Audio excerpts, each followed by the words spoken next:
Shirt के अंदर। नमस्कार, आप देख रहे हैं जम्मू क्रॉनिकल और मैं हूं आपके साथ सोमिल अब्रोल।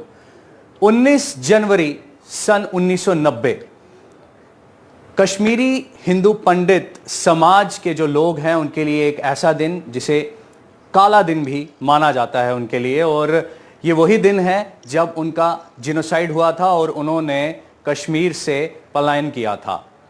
तब से लेकर अगर अब तक की बात की जाए तो अप्रोक्सीमेटली 32 साल जो हैं वो हो गए हैं, लेकिन कश्मीरी पंडित समाज के जो लोग हैं उस दिन का बेसब्री से इंतजार कर रहे हैं कि आखिर कब वो वापस कश्मीर जाएंगे और जो उनका घर है वहां पर, या वहां पर वो जिस एटमॉस्फेयर में रहते थे उसको वो पूरी तरह से अवेल कर पाएंगे। एक लंबा इंतजार है। एक लेटेस्ट डेवलपमेंट हुई है, और लेटेस्ट डेवलपमेंट ये हुई है कि कश्मीरी पंडित समाज के जो लोग हैं उन्होंने सुप्रीम कोर्ट को अप्रोच किया है, और अप्रोच इसलिए किया है, वहां पर एक PIL जो है वो लगाई गई है। अगर पिछले एक हफ्ते की बात की जाए तो ये दूसरी जो प्ली है वहां पर फाइल की गई है। इससे पहले आपको बता दें कि एक क्यूरेटिव जो प्ली थी वो फाइल की गई थी, और उसके बाद अब जो एक लेटेस्ट डेवलपमेंट है, जिस तरह मैंने ये लफ्ज इस्तेमाल किया, वो प्ली जो है वो फाइल की गई है, और उसमें साफ और साफ ये तर्क दिया गया है, ये कहा गया है कि SIT की टीम जो है वो लाई जाए और उसका गठन किया जाए, और उससे उन लोगों को आइडेंटिफाई किया जाए जो लोग उस दौरान उसके पीछे इन्वॉल्व थे, जिनकी कॉन्स्पिरेसी थी, उन लोगों को पूरी तरह से उसमें सामने लाया जाए, एक्सपोज किया जाए। फिलहाल हमारे साथ इस समय बातचीत में मौजूद हैं राकेश हांडू, दिल्ली से हमारे साथ लाइव जुड़े हैं और कश्मीरी पंडित समाज के एक लीडर हैं। कई दफा जब कश्मीरी पंडित समाज से रिलेटेड कोई भी इशू रहा है तो वो हमेशा से आगे आए हैं और दिल्ली से हमारे साथ लाइव जुड़े हैं। सबसे पहले राकेश जी, आपका मैं स्वागत करूंगा जम्मू क्रॉनिकल के बीच में। बहुत बहुत धन्यवाद आपका, बहुत बहुत धन्यवाद आपका। राकेश जी, आपसे जानना चाहूंगा, पहला सवाल है कि सुप्रीम कोर्ट जाने की आखिर क्या मंशा थी, क्या वजह थी, क्या बेइंसाफी आपके साथ हुई है जो इंसाफ लेने के लिए आप सुप्रीम कोर्ट गए हैं? अब्रोल जी, ये पहली पहल नहीं है। हमारा एक रूट्स इन कश्मीर करके जिन्होंने अभी ये प्ली लगाई है, ये प्रयास पहले भी किए गए थे 2016-2017 में, और उसके बाद में जब सुप्रीम कोर्ट के पास गए थे ये लोग, तो वहां से हमारे को ये सुनने को आया था कि आपका, क्योंकि 27 साल ऑलरेडी हो चुके हैं, क्योंकि जब हमारा जेनोसाइड हुआ था वो 89-90 में हुआ था और मास माइग्रेशन हुई थी 19 जनवरी 1990 को। तो सुप्रीम कोर्ट ने रिजेक्ट कर दिया कि आपका 27 साल पुराना ये केस हम एंटरटेन नहीं कर सकते हैं। इस बेसिस पे उन्होंने इन ग्राउंड्स के ऊपर से रिजेक्ट कर दिया था जी। उसके बाद हमारे जो वहाँ पे एडवोकेट थे उन्होंने इसके ऊपर आर्ग्यूमेंट भी किया था कि जो 1984 में सिख राइट्स हुए थे, जिसको मैं कंडेम करता हूँ, तो उसको उसके बाद जेनोसाइड हुआ था 5 साल के बाद। जब आप 84 के राइट्स को आप हियरिंग कर रहे हो, उसके बाद में आज की डेट में उनको सजा भी मिल गई जो उसमें पाए गए हैं, जो भी उसमें कन्विक्ट थे। तो अब हुआ क्या है कि अब्रोल जी, अभी जो hats off to Vivek Agnihotri की जो भी कश्मीर फाइल्स आई है, जिसने आज की डेट में देश को वापस से जागरूक किया है, लोगों को पता चल गया है, तो हमारे एक्टिविस्ट वापस से एक्टिवेट हो गए जो बिल्कुल निराश हो गए थे पिछले इतने सालों से, और हमने उम्मीद छोड़ दी। एक कारण तो ये था। दूसरा कारण ये था कि जो मैं अपने शायद पिक्चर मैंने देखी नहीं, जो मैंने सुना है, मेन जो बंदा है जिसने ऑन रिकॉर्ड बेटा कराटे, जिसका ऑलरेडी रिकॉर्ड है, कि जिसने खुद एडमिट किया है कि मैंने 20 के बाद उसको गिनती याद नहीं है, जिसमें मेरा एक बड़ा क्लोज फ्रेंड था, he was the first victim, that was Satish Kumar Tikku, उसको उसने मारा है। तो वो आज की डेट में उसको 16 साल के बाद में रिहाई हुई है and he is free, roaming free in this country. तो जब उससे काफी मीडिया वाले हाउसेस जाते हैं तो वो यही कहता है कि आपके देश के कानून ने मुझे 16 साल के बाद में वापस छोड़ दिया।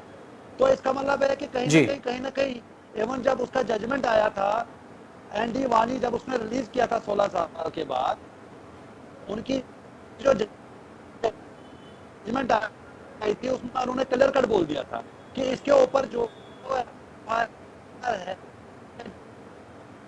इसके ऊपर जो पॉइंट्स है, लेकिन Kashmir government they are not interested.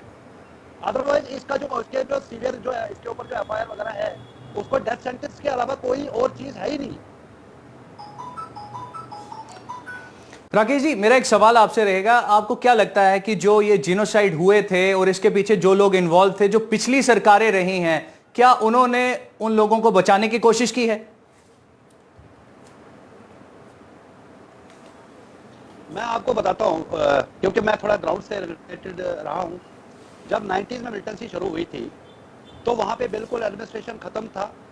Kashmiri विस्थापित थ्रेट की वजह से, किलिंग्स की वजह से, लूट की वजह से जो नारेबाजी चलती थी वहाँ पे, दिन रात टॉर्चर, कभी लाइट बंद कर रहे हैं, कभी ब्लैकआउट है, तो धीरे धीरे करके अपनी जान बचा के जैसे ही पलायन हो रहा था, उसके बाद जब 21 जनवरी को जब फारूक अब्दुल्ला ने 19 जनवरी को रिजाइन दे दिया, मैंने कहीं मीडिया में कहीं डिस्कशन में यही सवाल पूछा है, सबसे पहले तो फारूक अब्दुल्ला को एनआईए के हवाले करना चाहिए कि इसने क्या रीजन थे कि इसने 19 तारीख को ही जो है रिजाइन किया और लंदन भाग गया।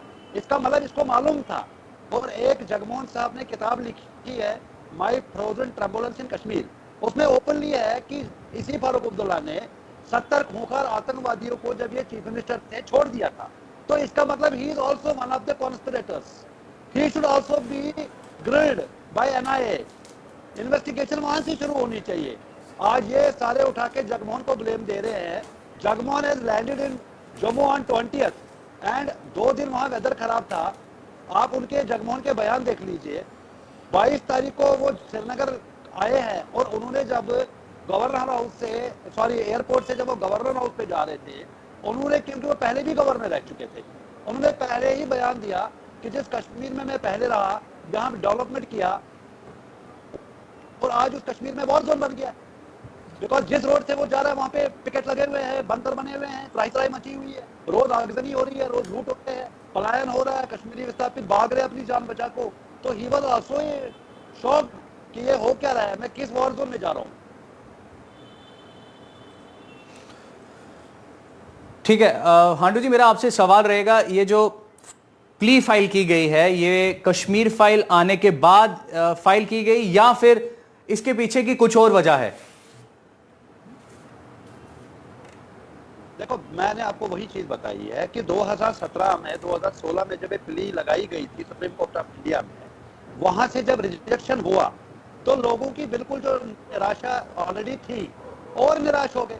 अब सुप्रीम कोर्ट से बड़ी अदालत तो देश में मेरे हिसाब से है ही नहीं।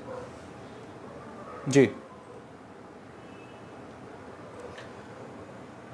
एक चीज और भी देखने को मिल रही है, दिल्ली के बीच में भी एक कंट्रोवर्सी इस समय बनी हुई है, जिस तरह अरविंद केजरीवाल द्वारा भी कहा गया और उनका जो वो बयान है उसके ऊपर खूब कंट्रोवर्सी इस समय बनी हुई है।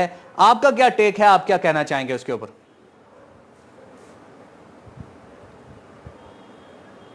मैं पिछले 2 दिन से मैंने काफी वीडियो जो है, मैंने उनको परसों चैलेंज किया था कि आप हमारे समाज के ऊपर मजाक उड़ा रहे हो, वो भी फ्लोर ऑफ हाउस, तो आप माफी मांग लीजिए। हैरानगी मुझे इस बात की है कि कल नव भारत टाइम्स नाउ पे नविका कुमार जी उनसे इंटरव्यू कर रही है और वो आदमी सरेआम झूठ बोल रहा है। पहला झूठ मैं आप जरा उसको एक्सपोज करता हूँ आपके इस इंटरव्यू के माध्यम से।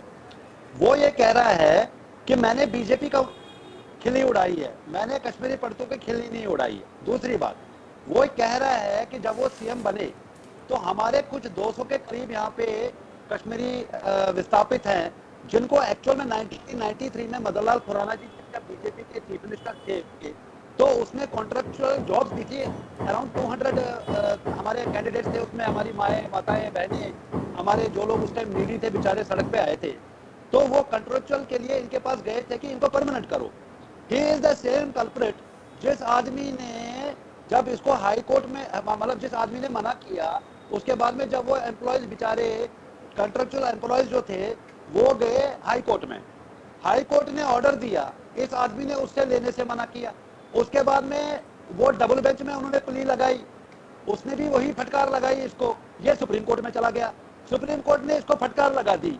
और ये आदमी का सरासर झूठ बोल रहा है कि बीजेपी ने और आज की तक की सरकारों ने कुछ किया ही नहीं है।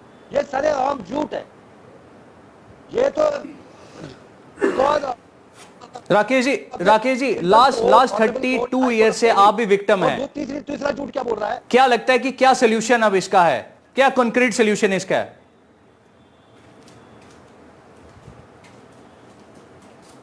इसका कंक्रीट सोल्यूशन यही है कि कश्मीरी पंडित आज की डेट में सबसे पहले तो जस्टिस चाहिए। गवर्नमेंट ऑफ जेनीवा कन्वेंशन में हम लोग एक जोनोसाइड के ऊपर India is a signatory. Why government of India is scared? ना हमें इंटरनली डिस्प्लेस्ड घोषित कर रहे हैं, ना ये लोग जोनोसाइड एक्सेप्ट कर रहे हैं। इसलिए हम आप बताइए कि हम लोग कहां जाए? हम तो अपने देश में ही विस्थापितों की तरह 32 साल की जिंदगी रह रहे हैं। चलिए, बहुत बहुत धन्यवाद जम्मू क्रॉनिकल के साथ बातचीत करने के लिए। तो ये दिल्ली से हमारे साथ इस समय जुड़े थे राकेश हांडू जी, जो कि कश्मीरी पंडित समाज के एक नेता हैं। और खास बातचीत हमारी रही है क्योंकि रिसेंटली जो एक एक्शन हुआ है, एक डेवलपमेंट हुई है, वो ये है कि अब कश्मीरी पंडित समाज के लोग जो हैं वो सुप्रीम कोर्ट से इंसाफ की गुहार लगा रहे हैं। और एक प्ली जो है वो फाइल की गई है रिसेंटली, और उसमें ये रिक्वेस्ट की गई है, ये कहा गया है कि एक SIT टीम का सेटअप किया जाए, उन लोगों को आइडेंटिफाई किया जाए जो 1990 के वहाँ पर जो जिनोसाइड हुआ था उसके पीछे इन्वॉल्व थे, उसके पीछे मास्टरमाइंड थे। और हम इंसाफ चाहते हैं लास्ट 32 ईयर्स से। आप लोग देखते रहिए जम्मू क्रॉनिकल। मुझे दीजिए इजाजत, नमस्कार।